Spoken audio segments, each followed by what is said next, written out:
اللہ تعالیٰ اس کے ساتھ، اس کے ذریعے، اس کے بدلے اس کے لیے جنت کا راستہ آسان کر دیتا ہے۔ اس علم کی فضیلت بیان کرتے ہوئے آپ نے فرمایا کہ انبیاء علیہم السلام دنیاوی مال چھوڑ کر نہیں جاتے، وراثت کے طور پر علم چھوڑ کے جاتے ہیں۔ جو اس کو حاصل کر لیتا ہے اخذ بحظ وافر، وہ بڑے نصیبے والا ہے۔ جتنا اس کی فضیلت بیان کی، جتنا اس کی اہمیت بیان کی گئی، اور آج دلائل بہت ہیں لیکن وقت بھی کم ہے، لیکن میں معاشرے کی نبض پہ ذرا ہاتھ رکھنا چاہتا ہوں کہ ہماری کیفیت کیا ہے۔ آج موجودہ معاشرے میں ہم دیکھیں کہ دین کا علم سیکھنے کے لیے ہم کیا کر رہے ہیں۔ بایو کے لیے ٹیوشن دی جاتی ہے 40 KD 40 دینار، کیمسٹری کے لیے ٹیوشن دی جاتی ہے، باقی جو دنیاوی علوم ہیں ان کو حاصل کرنے کے لیے بڑا اہتمام کیا جاتا ہے، اور بچوں کو وہاں پہ چھوڑ کے آ جاتا ہے جہاں ٹیچر صاحب پڑھانے کے لیے بیٹھے ہیں۔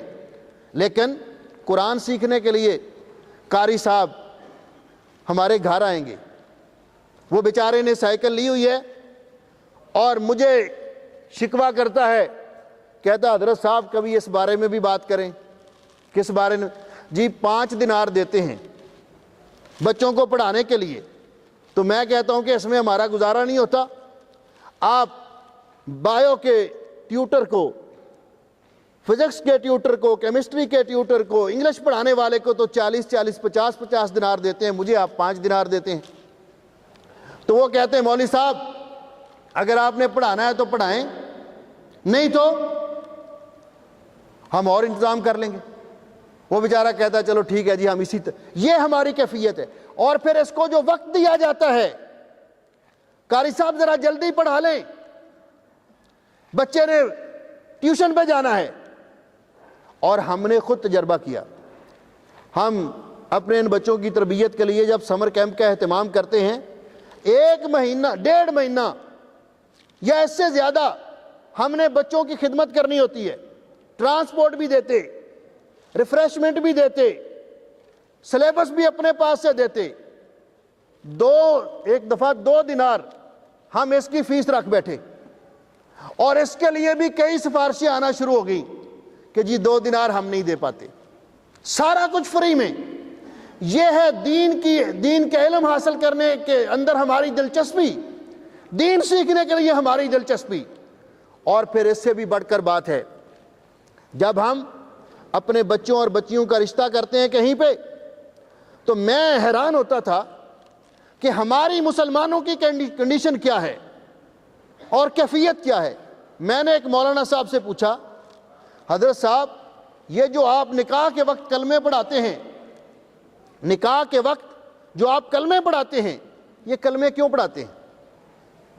اس کو کلمے بھی نہیں آتے۔ مجھے جس نے بتایا اس نے کہا جی اس لیے کہ نکاح کے لیے مسلمان ہونا تو ضروری ہے، ہو سکتا ہے اس نے کبھی کلمہ پڑھا ہی نہ ہو۔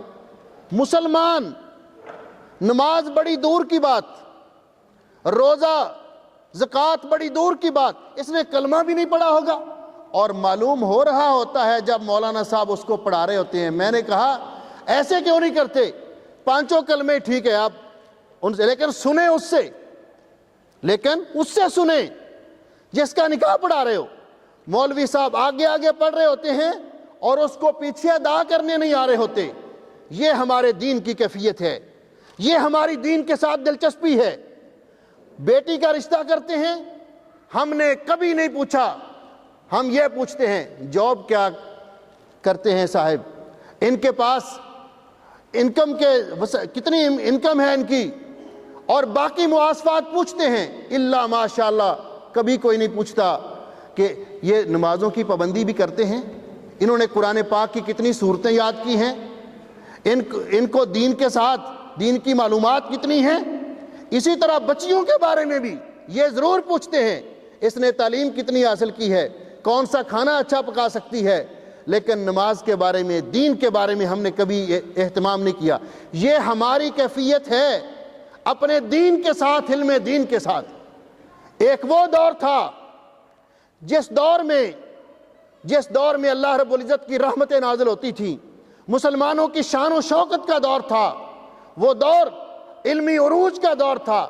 جس میں لوگ مساجد میں بیٹھ کر حدیث پاک کا علم حاصل کرتے، قرآن پاک کا علم حاصل کرتے اور علم دین کو اپنی بنیادی ضرورت سمجھتے تھے، جہاں ہم نے اس طرف سے صرف نظر کیا علم کو جو بنیاد تھی اور مال سے کہیں افضل ہے، مال کمانے میں ہم نے ساری صلاحیتیں صرف کر دیں، لیکن علم حاصل کرنے میں ہم نے کوئی توجہ نہیں دی، جبکہ علم کی کیفیت یہ ہے۔ حضرت علی المرتضیٰ رضی اللہ تعالیٰ عنہ فرماتے ہیں کہ علم کی فضیلت کے لیے یہی کافی ہے، کفا بالعلم شرفا ان یدعیہ من لا یحسنہ، علم کی فضیلت کے لیے یہی کافی ہے کہ جو آدمی اچھی طرح علم نہیں جانتا وہ بھی اپنے آپ کو عالم کہنوانا پسند کرتا ہے۔ کفا بالعلم شرفا ان یدعیہ من لا یحسنہ، اور پھر فرماتے ہیں وَيَفْرَعُ بِهِ اِذَا نُسِبَ إِلَيْهِ، جب اس کو کوئی کہہ دیتا ہے کہ بھئی یہ عالم آدمی ہے تو خوش ہو جاتا ہے، خوش ہو جاتا ہے کہ مجھے عالم کہا گیا۔ اور فرماتے ہیں کہ جہالت کے لیے، جہالت کی مذمت کے لیے یہی کافی ہے کہ کوئی آدمی اپنے آپ کو جاہل کہلوانا پسند نہیں کرتا، کوئی آدمی اپنے آپ کو جاہل کہلوانا پسند نہیں کرتا۔ یہ علم جو سیکھنا ہمارے لیے ضروری تھا اور لازمی تھا ہر مسلمان کے لیے، قیامت کے دن اللہ جل شانہ نے پوچھنا ہے۔ میدان معاشر کے اندر جو سوالات ہیں، ان سوالات میں سے ایک سوال یہ بھی ہے کہ ماذا عمل فیما علم، کہ جو علم حاصل کیا تھا اس کے مطابق کیا عمل کیا تھا۔ پہلے نمبر پر علم حاصل کرنا کیا تھا کہ نہیں کیا تھا۔ اللہ رب العزت نے اسی کا اہتمام کرنے کے لیے انبیاء علیہ السلام کا طویل سلسلہ دنیا کے اندر مبعوث کیا، اور ہم اپنی کیفیت دیکھ لیں۔ آج ہم اپنے گریبان میں جھانک کے دیکھیں، بنیادی چیزیں، میں بہت دور نہیں جاتا، نماز اگر کسی سے سن لی جائے، کسی بھائی سے، جو سب سے پہلا فریضہ ہے قیامت کے دن سب سے پہلے جس کے بارے میں حساب ہوگا، ہاں بھئی نماز صحیح طور پہ آتی ہے؟ آج تک بھی بڑی بڑی عمر گزار لینے کے بعد مسئلہ یہ پوچھا جاتا ہے، اچھا جی اگر وطروں کی دعا نہ آتی ہو، وطروں کی دعا نہ آتی ہو تو ہم اس کی جگہ قل ہو اللہ پڑھ سکتے ہیں؟ اس لیے کہ قل ہو اللہ ہم نے یاد کی ہوئی ہے، بچپن سے 2 سورتیں یاد کی ہوئی ہیں نماز پڑھنے کے لیے، تاکہ ہمیں مسئلہ معلوم ہے کہ نماز کی ہر رکعت میں 1 سورت نہیں پڑھی جا سکتی، یہ مسئلہ بھی ہم نے سنا ہوا ہے، اس لیے ہم نے 2 سورتیں یاد کی ہوئی ہیں چھوٹی سے چھوٹی، تو انہی سے سارا کام چلاتے ہیں۔ وطروں کی دعا میں بھی یہی، جنازے کی دعا میں بھی یہی، اور وطروں کی دعا، جنازے کی دعا ہم اپنے گریبان میں جھانک کے دیکھیں، اور یہ بنیادی چیزیں ہمیں معلوم ہیں۔ اسی طرح طہارت کے مسائل، وضو کے مسائل، غسل کے مسائل، نماز کا طریقہ، جن کا علم سیکھنا ہر شخص کے لیے ضروری ہے، آج ہم اپنے گریبان میں جھانک کے دیکھیں کہ کیا ہمیں یہ ساری چیزیں معلوم ہیں؟ اگر معلوم ہیں تو الحمدللہ، اگر نہیں معلوم تو قیامت کے دن اللہ کے ہاں یہ کوئی عذر اللہ قبول نہیں کریں گے کہ جی مجھے تو پتہ نہیں تھا۔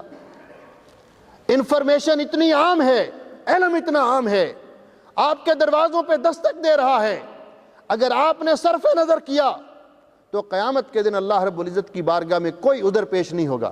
ہمیں آج اس بات پہ غور کرنا چاہیے کہ ہم نے خود دینی تعلیم سیکھنے کا اہتمام کیا کیا ہے۔ میں اپنی بہنوں سے بھی گزارش کروں گا، وہ بھی دیکھیں، سوچیں، قیامت کے دن ہر کسی نے اپنے بارے میں جواب دینا ہے۔ ہم اپنے بچوں کو دنیاوی تعلیم کے لیے، دنیاوی تعلیم سیکھنا جرم نہیں ہے، یہ علوم مباح ہیں، اگر ان علوم کے ذریعے انسانیت کی خدمت کرنے کی نیت کر لی جائے تو اللہ ثواب بھی دے گا، لیکن ان کی ثانوی حیثیت ہے، پہلے نمبر پر دین کا علم ہے کہ ہم نے اپنی اولاد کو دین کا علم سکھایا کہ نہیں سکھایا۔ جو شخص دین کا علم سیکھتا ہے اور سکھاتا ہے، یہ شخص دنیا سے چلا بھی جاتا ہے تو نبی کریم علیہ السلام نے فرمایا کہ جب انسان فوت ہو جاتا ہے اس کے اعمال کا سلسلہ منقطع ہو جاتا ہے سوائے 3 چیزوں کے، اور ان میں ایک چیز او علم ينتفع به وہ علم جو سکھا کر گیا لوگ آگے اس کو پڑھاتے رہیں گے. یہ قبر میں پڑا ہے, اس کے لیے صدقہ جاریہ ہے اور اس کو ثواب ملتا رہے گا قیامت تک جو علم پڑھا کر گیا ہے. یہ علم کی فضیلت. اور اپنے بچوں کو ہم نے کیا اسراف پہ ڈالا؟ دنیاوی تعلیم کے لیے ہم کتنے اخراجات اٹھاتے, کتنا کچھ کرتے, اس علم کا ہم نے کس قدر اہتمام کیا ہے. اگر ہم اس طرف توجہ نہیں دیں گے تو آج اتنا سارا معاملہ اتنا خلط ملط ہو چکا ہے کہ ہمیں پتہ ہی نہیں چل رہا کہ صحیح عقیدہ کیا ہے, صحیح سنت کیا ہے, صحیح عمل کرنے کا طریقہ کیا ہے. اور دوسری بات کہ وہ لوگ جو علم حاصل کرتے ہیں, علماء جو ہماری خدمت کرتے ہیں اور ہماری اخروی سعادت کی طرف رہنمائی کرتے ہیں, ان کے بارے میں ہمارا طرز عمل کیا ہے اور ان کے بارے میں ہمارا رویہ کیا ہے. دیکھیے اللہ رب العزت نے ان کو جس فضیلت سے نوازا ہے, یہ فضیلت اپنی جگہ پہ مسلمہ,